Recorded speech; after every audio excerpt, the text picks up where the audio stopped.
Olá, tudo bem com você? Começando mais uma série de estudo e hoje o tema do nosso estudo bíblico é sobre o santuário. A descrição do santuário era feito de cortinas de linho fino, retorcido, tá bom? Era 10 colunas no vertical e 20 colunas no horizontal. As colunas as ponteiras eram de prata, as colunas em si de bronze e a base era de bronze também e a base central era de prata, tá bom?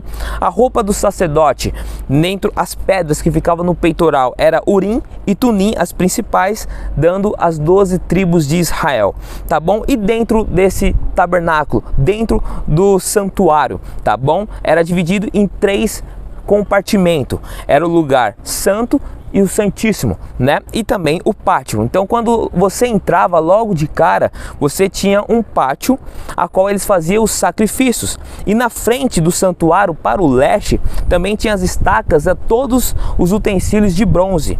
E a entrada logo do tabernáculo tinha 5 colunas revestida de ouro, tá bom? O pátio tinha o altar do sacrifício, a pia e a parte interna. Tinha também o candelabro, a mesa, o altar de incenso e a arca da aliança, tá bom? E o cordeiro a qual levava para o sacrifício era sem manchas, sem nenhum defeito, era um cordeiro totalmente perfeito, digamos assim, de passagem, tá bom? E lá dentro, tá? As colunas, 4 colunas de madeiras era revestida de ouro, as 20 taubas, são 20 taubas, 40 bases e as taubas de madeira também era revestido de ouro puro. A base em si era prata. Deus era um Deus na época que gostava de excelência, era um Deus de prosperidade que ele armou o santuário dele para adoração, tá? O véu também tinha 2 véus e dentro desse véu tinha uns anjos representando, que é um outro estudo, tá bom? E as 4 entradas, né? Porque tinha o pátio, o santo e o santíssimo. A altura do tabernáculo, do santuário, era 10 côvados, tá bom? E se você parar para analisar, todos os formatos do candelabro, a mesa, desde o pátio dava o formato da cruz, fazendo já uma menção que o sacrifício que estava sendo feito iria vir o outro sacrifício, o outro cordeiro, que era Cristo Jesus, tá bom?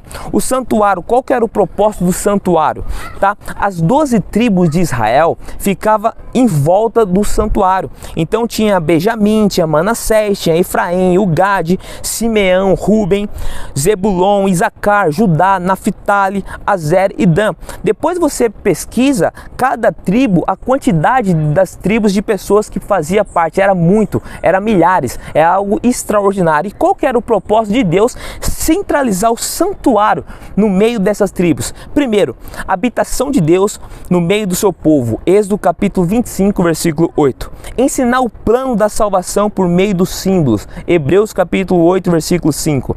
Ser o centro de adoração do povo de Deus, Salmos 29, versículo 2 e Salmos 63, versículo 2, tá?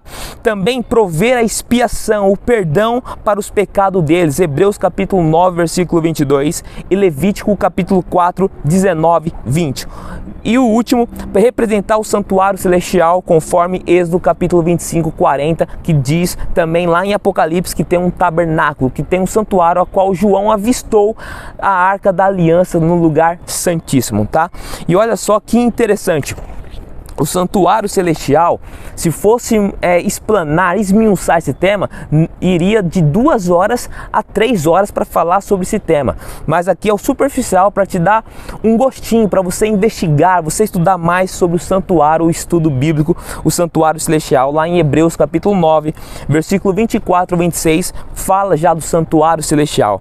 E Hebreus capítulo 8, versículo 1, 2 diz assim: Ora, é essencial das coisas que temos dito, que possuímos tal sumo sacerdote. Quem é o nosso sumo sacerdote? É Cristo Jesus, aquele que intercede por nós, pelos nossos pecados, tá? Que assentou à destra do trono da majestade dos céus, como ministro do santuário e do verdadeiro tabernáculo que o Senhor erigiu e não de homem.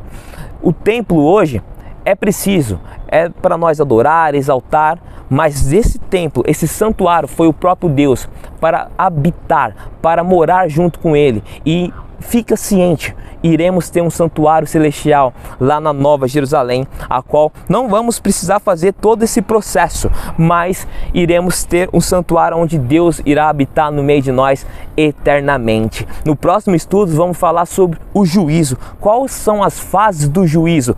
O juízo investigativo, o juízo confirmativo e o juízo executivo. Não perca e lembre-se, siga aqui abaixo o canal, assim diz o Senhor e não teu doutor. Compartilha, se inscreva, deixe seu like, comenta. Juntos estamos fazendo a ordem de Cristo Jesus. Ide e pregai o Evangelho. Deus abençoe e te aguardo você amanhã no próximo vídeo, se Deus quiser.